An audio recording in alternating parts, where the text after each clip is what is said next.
Assalamualaikum warahmatullahi wabarakatuh. Saudara-saudaraku yang dimuliakan oleh Allah Subhanahu wa Ta'ala, kita yakin bahwa Al-Quran itu adalah bacaan yang mulia. Kita yakin bahwa Al-Quran itu bacaan yang istimewa. Kita yakin bahwa Al-Quran itu bernilai mukjizat. Karenanya para ulama kemudian mengatakan bahwa yang dimaksud dengan Al-Quran adalah kalamullahi al-mu'jizu al-munazzalu ala khatamir rasul. Al-Quran adalah firman Allah yang bernilai mukjizat yang diturunkan kepada Nabi terakhir, yaitu Nabi Muhammad SAW. Saudaraku, Al-Quran bernilai mukjizat. Kemukjizatannya bukan hanya dari segi kandungannya, bukan hanya dari segi kalimatnya, bahkan Al-Quran bernilai mukjizat dari segi hurufnya.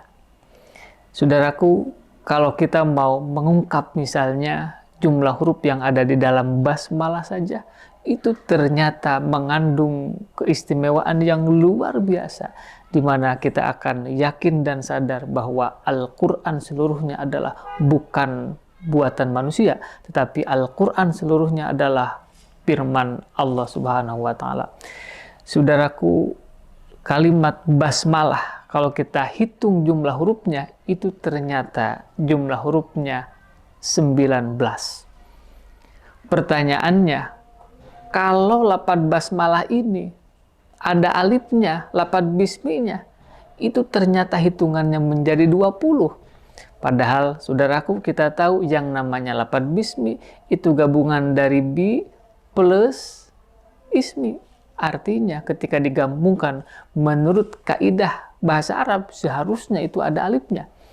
Karena itulah saudaraku, kalau kita lihat di dalam ayat-ayat yang lain, 4 kali Allah mengatakan di dalam Al-Quran bismi, dan itu ternyata ada alifnya.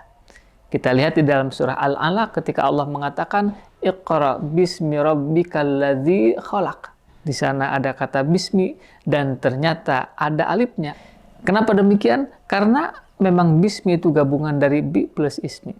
Saudaraku yang dimuliakan oleh Allah Subhanahu wa Ta'ala, pertanyaannya, kenapa di dalam lapad basmalah alifnya tidak ada sehingga jumlah hurufnya menjadi 19? Ternyata kalau kita kaji lebih mendalam, di sana ada nilai mukjizat yang luar biasa. Semua kata yang ada pada lapad basmalah itu semuanya habis dibagi dengan angka 19. Misalnya kita tahu lapad ismi jumlahnya di dalam Al-Quran 19 kali, itu sama artinya dengan 1 kali 19. Kemudian lapad Allahnya itu disebutkan di dalam Al-Quran 2698, itu artinya 142 kali 19. Kemudian kata Ar-Rahman itu disebutkan di dalam Al-Quran sebanyak 57 kali, sama dengan 3 kali 19. Dan kata Ar-Rahim itu disebutkan di dalam Al-Quran sebanyak 114 kali, artinya sama dengan 6 kali 19. Saudaraku yang dimuliakan oleh Allah Subhanahu wa Ta'ala, seandainya ada orang yang ingin menghancurkan agama Islam, dia ingin menghancurkan Al-Quran, dia misalnya menghilangkan satu saja lapad ismi atau lapad Allah, atau menambahkan satu saja, itu hitungannya nanti tidak akan pas. Dari situlah akan diketahui apakah Al-Quran itu ditambah atau dikurang. Saudaraku, karena itulah Allah menegaskan di dalam Al-Quran surat Al-Hijr ayat 9, Inna nahnu nazzalna dzikra wa inna lahu lahafizun. Kata Allah, sesungguhnya kami yang telah menurunkan Al-Quran dan kami pula yang akan senantiasa menjaganya sampai hari kiamat.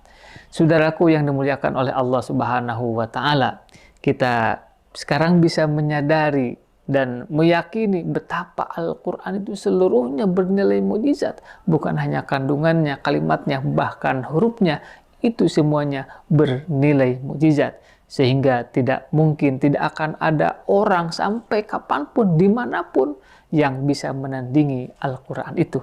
Makanya Al-Quran menegaskan di dalam surah Al-Baqarah ayat 23 Allah mengatakan, wa in kuntum fi raibim mimma nazzalna ala abdina fa'tu bi suratin min mithlih wad'u syuhada'akum min dunillahi in kuntum shadiqin. Kata Allah, kalau engkau ragu tentang keberadaan Al-Quran, maka buatlah satu surat Al-Quran dari itu, maka pasti tidak akan ada orang yang mampu menandingi membuat seperti halnya Al-Quran. Saudaraku, mudah-mudahan semakin kita mengkaji Al-Quran dari segi kemujizatannya, kita semakin menyadari, memahami bahwa betapa Al-Quran itu agung dan bernilai mujizat. Mudah-mudahan kita semuanya lebih dekat dengan Al-Quran, sehingga kita mau membacanya, mau memahaminya, dan kita bisa mengamalkannya dalam kehidupan sehari-hari. Amin ya Allah ya Rabbal Alamin. Saudaraku, inilah yang bisa disampaikan. Walafu minkum, wabillahi taufiq wal hidayah. Wassalamualaikum warahmatullahi wabarakatuh.